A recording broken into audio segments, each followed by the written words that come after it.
Shalom, kembali lagi di Halo. Alpetra Christian Online Ministry, di Alpetra Channel yang selalu mengajak Anda semuanya untuk cinta Tuhan, cinta keluarga, dan senantiasa menjaga kesehatan. Sampai saat ini masih saja ada orang yang berpikiran memahami gereja itu dikaitkan dengan gedungnya atau tempat ibadahnya. Itu pikirannya. Sekilas tentang kalau ditanya gereja, pemikiran mereka ini sering dikait-kaitkan dengan bait Allah di Yerusalem, bait Allah yang dibuat oleh Salomo sebetulnya waktu zaman Perjanjian Lama.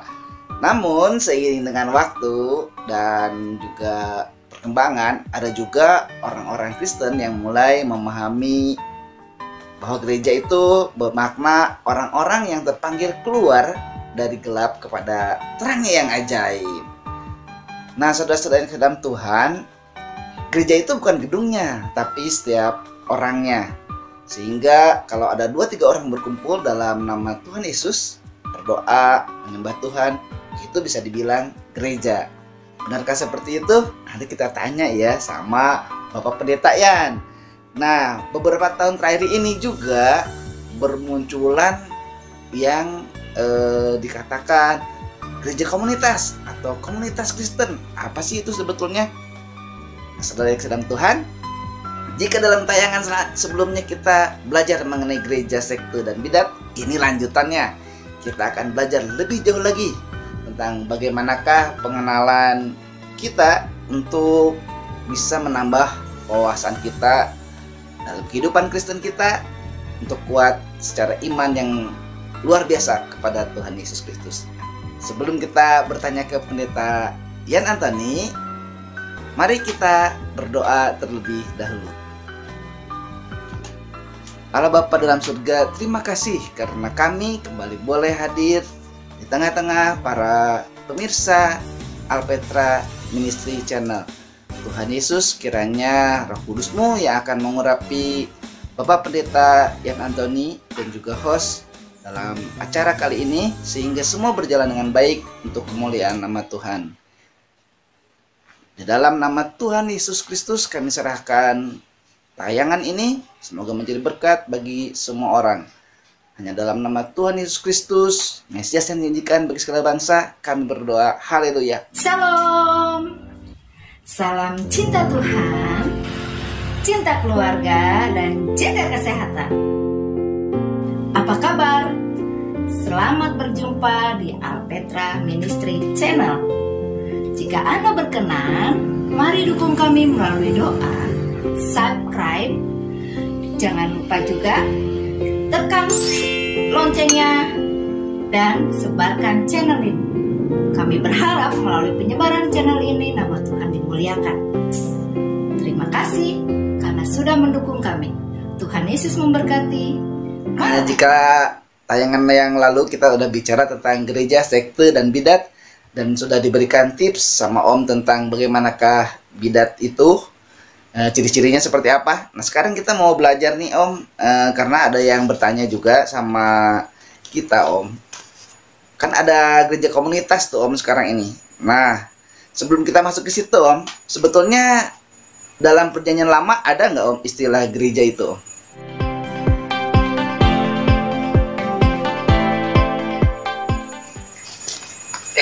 Jadi di dalam Perjanjian Lama itu gereja itu ya sidang orang Israel untuk menghadap Tuhan, menghadap Yahweh gitu. Yeah. Jadi itu kahal, yaitu artinya sidang umat Tuhan gitu untuk menghadap Yahweh gitu. Yeah.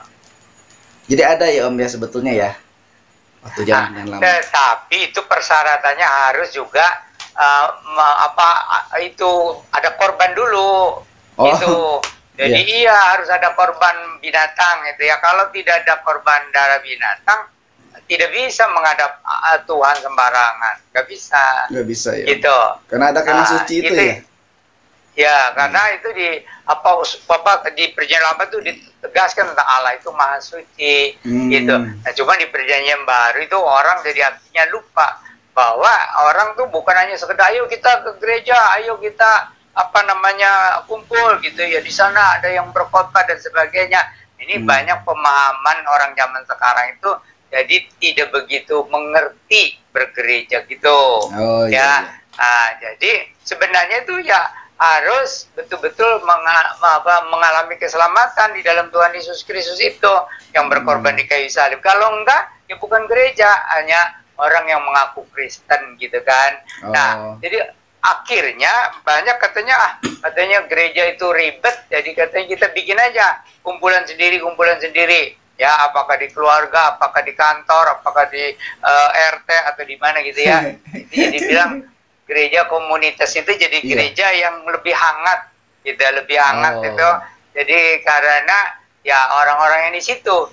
Cuman jadi ada kekurangannya apa? Kekurangannya itu siapa pemimpinnya di situ, gitu kan? Apakah dia memahami tentang Injil keselamatan, tentang lahir baru gitu ya? Lalu juga kan nanti kalau berkembang bagaimana? Itu kan harus mengerti organisasi gereja juga. Gitu. Jadi kalau gereja lepas dari gereja yang resmi atau gereja yang sudah kelihatan jelas ininya ya, anggarannya dan ajarannya dan sebagainya, jadi akhirnya nanti tidak jadi ini gereja ini benar apa enggak, sesuai Alkitab atau enggak, gitu. Tapi kalau hanya bersekutu, gereja komunis hanya untuk bersekutu ya enggak apa-apa. Nggak apa-apa, bagus kan tadi udah dibilang 2-3 orang bersekutu dalam nama Tuhan Yesus, aku hadir di tengah-tengah, itu bagus untuk menguatkan iman dan sebagainya gitu. Kalau untuk bersekutu ya bagus. Nah, cuman itu tadi tentang pemahaman bahwa orang sekarang itu jadi masih seperti kalau gereja seperti masjid, seperti vihara, seperti pura gitu ya, rumah ibadah gitu. Padahal kan tadi udah jelaskan orang-orangnya yang sudah dipanggil keluar dari kegelapan masuk ke dalam terang yang ajaib, mengalami keselamatan dalam Tuhan Yesus Kristus, lahir baru sebagai anak-anak Allah, lalu berkumpul gitu. Permulaannya ya mungkin seperti komunitas-komunitas begitu, tapi supaya ada penanggung jawab tentang ajarannya, tentang apa juga di depan pemerintah juga ya harus jelas gitu. Tapi intinya benar, itu orang-orangnya bukan gedungnya. Sebenarnya gereja itu ya komunitas. Jadi bukan sekedar kumpulan, itu kumpulan massa bukan. Ya gereja ya komunitas. Komunitas itu maksudnya paguyuban itu maksudnya kekeluargaan. Itu jadi kekeluargaan gitu. Jadi gereja itu ya kekeluargaan. Cuman kalau sudah mulai besar itu harus ada organisasi yang jelas, itu kepercayaannya apa, aturannya bagaimana dan sebagainya. Gitu. Itulah mungkin karena orang lebih suka pakai bahasa asing kali Om daripada bahasa Indonesia. Ya, tapi juga ada yang mempertentangkan gereja itu katanya bukan organisasi, tapi katanya komunitas gitu kan. Padahal ya kalau intinya itu memang komunitas kekeluargaan, tapi sebagai gereja yang di masyarakat ya harus ada pertanggungjawaban jawab ya organisasi juga. Kalau tidak ada organisasi kan jadi nantinya semaunya sendiri. Gitulah makanya. Nah Om, berkaitan dengan komunitas nih Om, mungkin Om bisa jelasin Om, kalau konteks gereja pada zaman Tuhan Yesus itu gimana Om? Nah, waktu zaman Tuhan Yesus itu gereja itu yang murid-murid Tuhan yang dipanggil itu ya kemudian kalau betul-betul percaya Tuhan Yesus ya mengalami lahir baru gitu kan. Yang intinya itu 12 orang itu 12 rasul. Cuman satu nggak percaya sungguh-sungguh, nggak bertobat sungguh-sungguh, si Yudas itu kan. Gitu. Itu sampai sekarang juga begitu, dari 12 orang yang mengaku Kristen mungkin satunya Yudas gitu. Anda sedang menyaksikan Alpetra Christian Online Ministry, pelayanan Kristen secara online.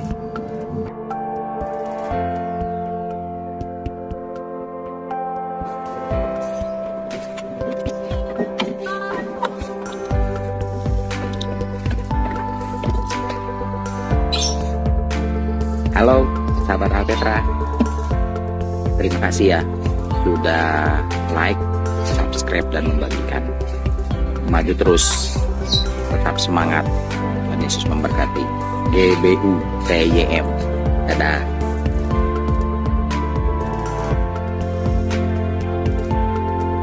Iya, iya. Ya.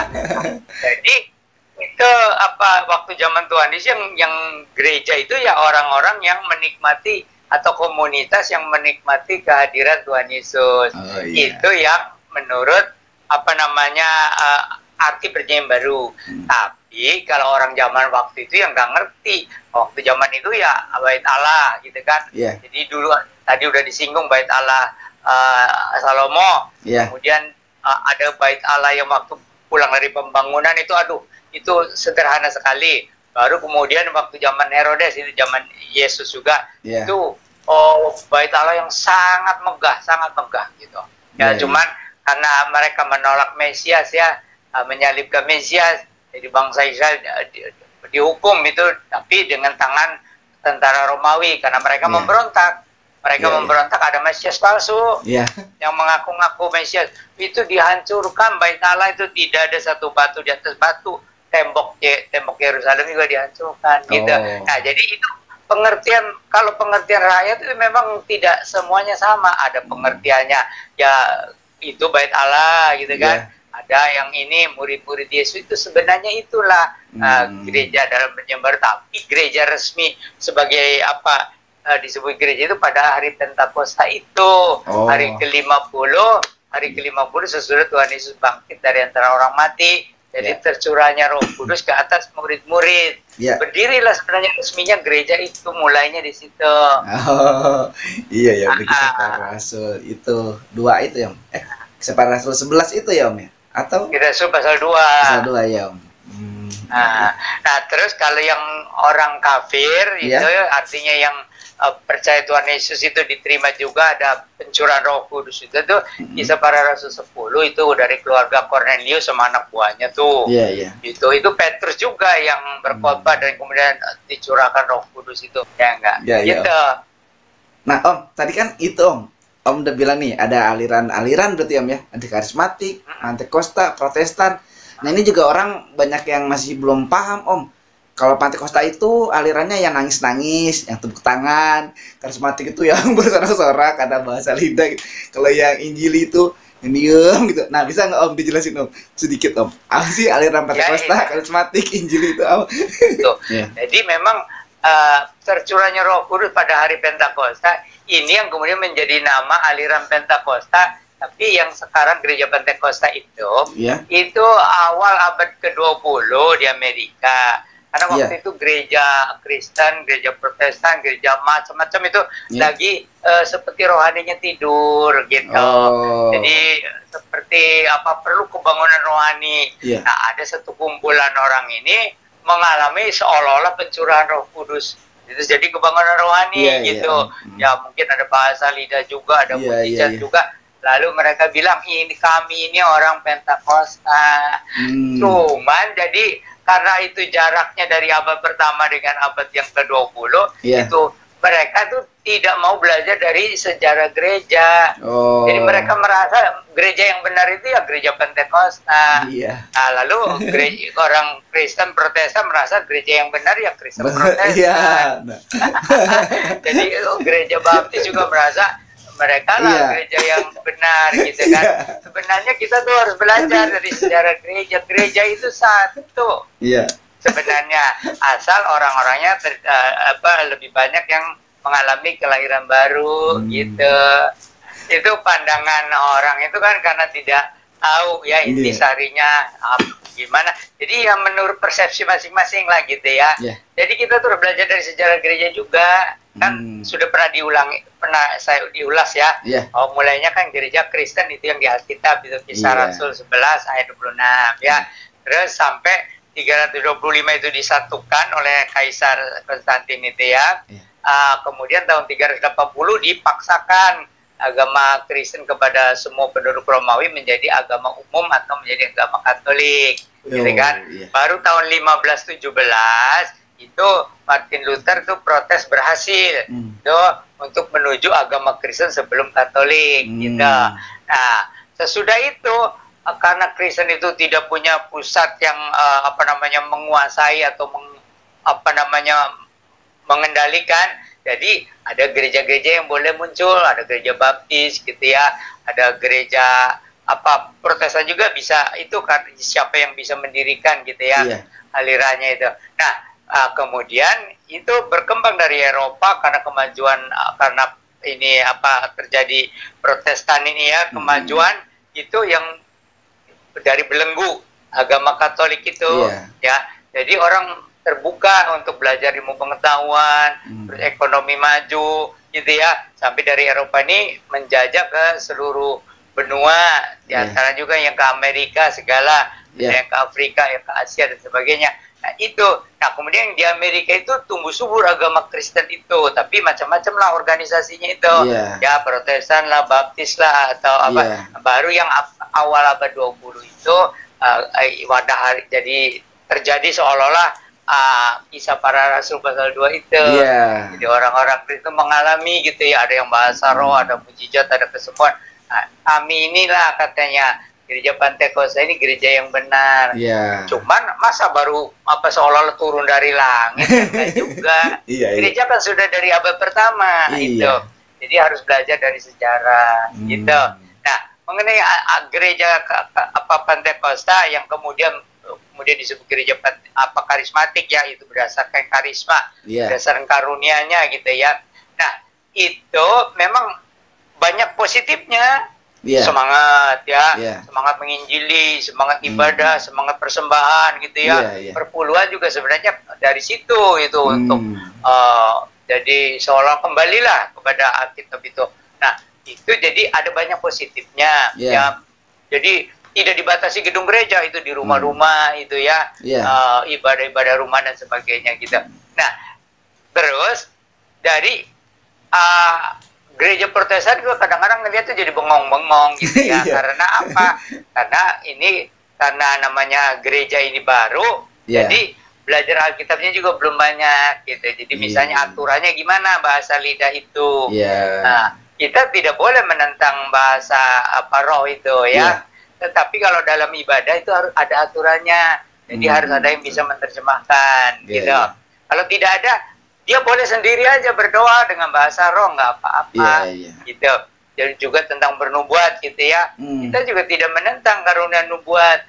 Cuman ya itu harus jelas bahwa itu, dan itu harus betul-betul dari Roh Kudus, bukan karena sentimen sama orang, bukan untuk meninggikan diri sendiri gitu. Jadi awalnya itu gereja Pentakosta merasa gereja yang benar turun dari langit. Belakangan penerusnya yang sekarang ini disebut gereja karismatik. Jadi orang boleh melayani sesuai dengan karismanya gitu ya. Tapi tetap aja penekanannya itu seperti bahasa roh gitu ya, kesembuhan gitu ya, mujizat dan sebagainya. Nah, kalau bisa saling mengisi itu ya itu kehendak Tuhan.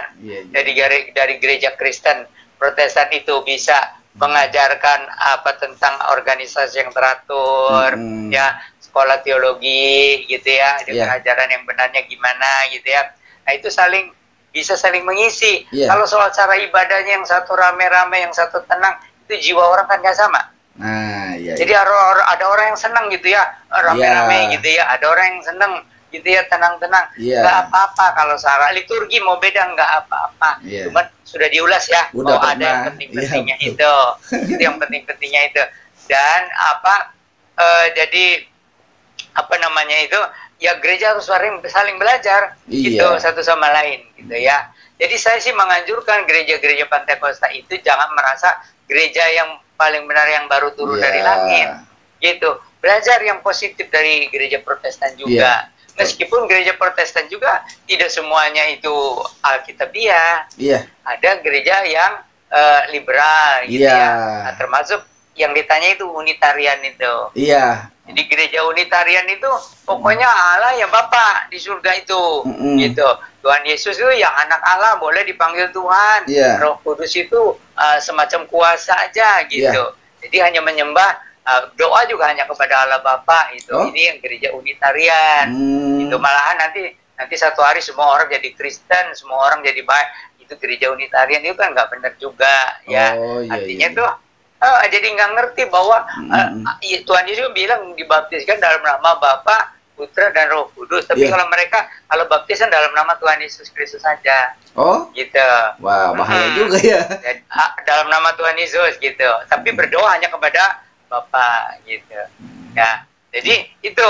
Jadi sebenarnya mari kita gereja mulai ada kebangunan rohani untuk belajar rendah hati, saling menyatu, saling melengkapi, gitu. Ya, gitu. Iya, iya. Yang Unitarian ini juga nggak percaya Alkitab ya Om ya?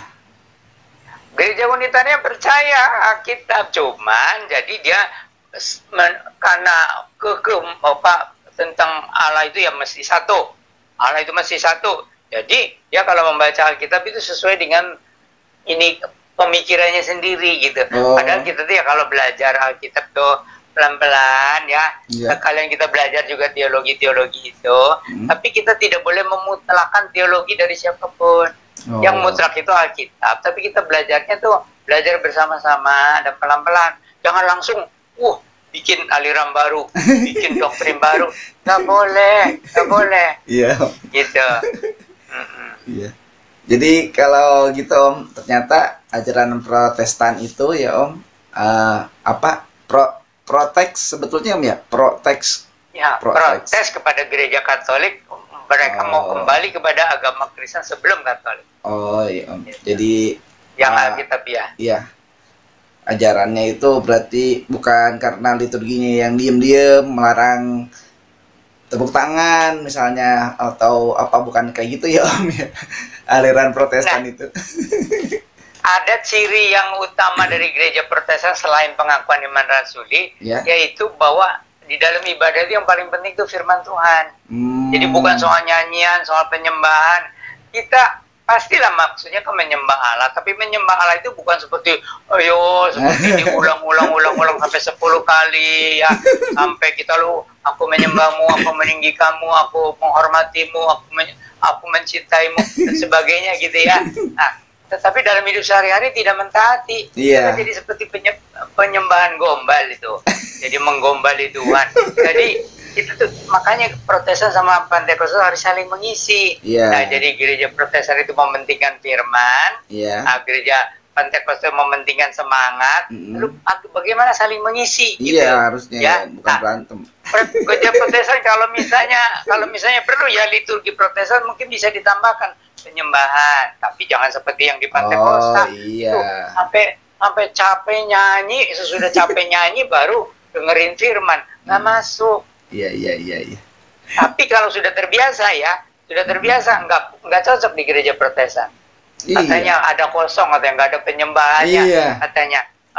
Nah itu karena sudah terbiasa, karena hidup sehari-hari stres. Jadi kalau ikut penyembahan itu ya, jadi seperti lupa pada masalahnya. Padahal yang penting itu firman, menerangi, gitu. Jadi itu harus ada keseimbangan. Nah, kita mendengar firman itu juga penyembahan. Dan yang paling penting penyembahan itu taat dalam kehidupan sehari-hari, mengaplikasikan iman dan kasih. Kalau aplikasinya nggak ada sama aja bohong ya, mau bilang saya ini Protestan, karismatik, Pentakosta, tapi kalau nggak ada buah-buahnya kata Om, itu sama aja.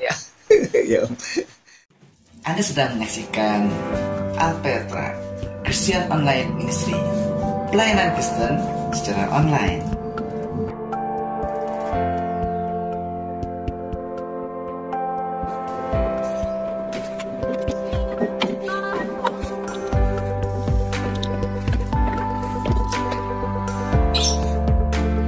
Halo sahabat Alpetra, terima kasih ya sudah like, subscribe dan membagikan. Maju terus, tetap semangat. Tuhan Yesus memberkati. GBU TYM. Dadah.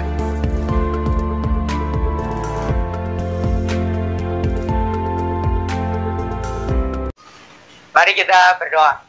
Bapa kami yang di surga, Allah yang hidup, pencipta langit dan bumi dan segala isinya, Allah yang maha kuasa, Allah yang maha kasih, yang rela menebus dosa-dosa kami oleh Tuhan Yesus Kristus di kayu salib, dan yang sudah bangkit dan menyediakan tempat di sorga, dan Allah yang melindungi, memeliharakan, menggembalakan kami siang dan malam, Allah yang mempunyai rencana yang sempurna bagi orang yang percaya. Bapak, kami bersyukur bisa menyampaikan kebenaran firman Tuhan. kami serahkan diri kami serahkan keluarga kami serahkan para penonton. Curahkan anugerah rahmat berkah-berkah-Mu, supaya banyak orang betul-betul bertobat kepada Tuhan Yesus, mengalami kelahiran baru. Dan Engkau yang memakai hamba Tuhan, anak-anak Tuhan, untuk menyebarkan kebenaran firman Tuhan. Dengarlah doa kami Bapa, nama-Mu dipermuliakan. Kami bersyukur berdoa berserahnya dalam nama Tuhan Yesus Sang Mesias, selamat yang dijanjikan bagi segala bangsa. Amin. Amin. Terima kasih Om untuk waktunya. Sama. Salam cinta Tuhan, sayangi keluarga dan jaga kesehatan. Jawab Yesus kepadanya, kasihilah Tuhan Allahmu dengan segenap hatimu dan dengan segenap jiwamu dan dengan segenap akal budimu. Itulah hukum yang terutama dan yang pertama. Dan hukum yang kedua yang sama dengan itu ialah kasihilah sesamamu manusia seperti dirimu sendiri. Injil Matius pasal 22 ayat 37 sampai 39.